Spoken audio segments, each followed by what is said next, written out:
మాలల సంక్షేమానికి జాతీయ మాల మహానాడు సంఘం ఎల్లప్పుడూ అండగా ఉంటుందని జాతీయ మాల మహానాడు తెలంగాణ రాష్ట్ర పొలిటీ బ్యూరో చైర్మన్ యాకం శ్రీరాములు అన్నారు. దౌలతాబాద్ మండల జాతీయ మాల మహానాడు నూతన కమిటీని ఆదివారం ఎన్నుకున్నారు. మాల మహానాడు మండల అధ్యక్షుడిగా బొల్లం రాజేష్, ప్రధాన కార్యదర్శిగా గొల్లపల్లి ప్రేమ్ కుమార్, ఉపాధ్యక్షులుగా సంబాగ రాజేందర్, మద్దెల శ్రీకాంత్, బండ్ల నరేష్, బైండ్ల స్వామి, ఉపకోశాధికారిగా భీమా రాజు, కార్యవర్గ సభ్యులుగా గొల్లపల్లి శ్రీకాంత్, బండారు దేవేందర్, మద్దెల భిక్షపతి, సోషల్ మీడియా సభ్యులుగా సుధాకర్, పవన్, నవీన్ ఏకగ్రీవంగా ఎన్నుకుని నియామక పత్రం అందజేశారు.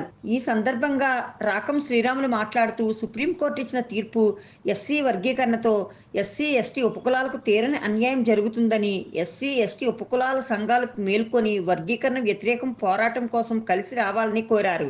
మందకృష్ణ మాదిగ మాలలను మనువాదులతో పోల్చడం సరైంది కాదని, మందకృష్ణ మాదిగ వ్యాఖ్యలను వెనుకకు తీసుకోవాలని డిమాండ్ చేశారు. అనంతరం నూతన మండల అధ్యక్షుడు బొల్లం రాజేష్ మండలంలో మాల మహానాడు సంఘం బలోపేతం కోసం నిరంతరం కష్టపడి పనిచేస్తానని తెలిపారు. అన్ని గ్రామాల్లో మాల మహానాడు కమిటీలు నియమిస్తామని ఆశాభావం వ్యక్తం చేశారు. కార్యక్రమంలో ఆయా గ్రామాల మాల సంఘం సభ్యులు పాల్గొన్నారు. 1/3 మెజార్టీ ఉంటే తప్ప వర్గీకరణ కాదు అనే అంశం మాదిగ సోదరులకు కూడా తెలుసు. ఎందుకంటే విడదీసి అన్నదమ్ముల్లో కలిసి ఉన్న రోజు నిత్యం లేచి పట్టణాల్లో కానీ పల్లెటూరులో కానీ పొద్దున్న లేస్తే అన్నా తమ్మి అని పిలుచుకునే అన్నదమ్ముల మధ్య లొల్లిపెట్టి మందకృష్ణ మాదిగ గారు పబ్బం గడుపుతా ఉన్నారు. నీకేమైనా రాజకీయంగా రాజ్యసభను పార్లమెంటు సభ్యుడునో ఇంకేమైనా ఆశలుంటే నువ్వు తీసుకోవాలి. మోడీ గారి దగ్గర మాదిగలను మోకాళ్ళ దగ్గర మోడీ కాళ్ళ దగ్గర తాకట్టు పెట్టి మాపై ఉసుగొలుపుతా ఉన్నాం. ఇది తగదు. మందకృష్ణ గారు ఖచ్చితంగా రేపు రాబోయే పిలుపు మేరకు రాష్ట్ర కమిటీ మానవానాడు చేసి ఏ పిలిపించినా అన్ని మండల కేంద్రంలో మొన్న 21 మంది ఎట్లయితే చూసినామో ఆ విధంగా అంత రెట్టింపుగా మీకు చెల్లించక తప్పదు, మూల్యం చెల్లించక తప్పదు.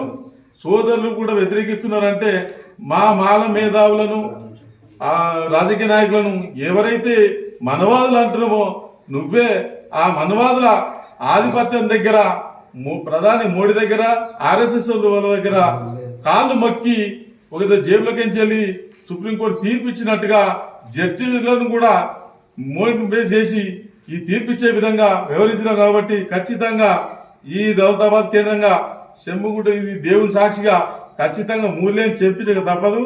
నీకు ఖచ్చితంగా రాబోయే రోజుల్లో గుణపాఠం చెప్పక తప్పదని చెప్పి హెచ్చరిస్తూ రేపు రాబోయే రోజుల్లో తెలంగాణ మాలమానాడు చేసి అన్ని సంఘాలు కలిపి ఏ పిలిపిస్తే ఆ పిలుపు మేరకు దౌలతాబాద్ మండల కేంద్రంలో పాటు సిద్దిపేట జిల్లా కూడా ముందంజలో అగ్రగామిగా ఉంచుతామని చెప్పి తెలియజేస్తూ ప్రధాని మోడీ గారికి మందకృష్ణ గారికి హెచ్చరిస్తా ఉన్నాం.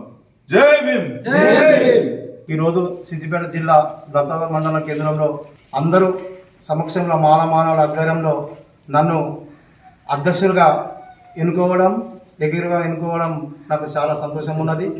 మరి ఇక నుంచి గ్రామ గ్రామాలు తిరుక్కుంటూ కమిటీలు వేసి మాలల ఐక్యతను చైతన్యం చేస్తానని నా వంతు కృషి చేస్తానని నేను సభముఖంగా తెలియజేస్తున్నాను. అందరినీ కలుపుకొని ఉద్యమిస్తామని ఊరు తిరిగి కమిటీలు వేసి ఏ కమిటీ అయితే నిర్ణయం ఇస్తుందో దాని ప్రకారం మేము అనుసంధానంతో పనిచేస్తామని నేను ఈ సభముఖంగా తెలియజేస్తున్నాను. జై మాల, జై మాల, జై మాల ఐక్యత, మాల ఐక్యత.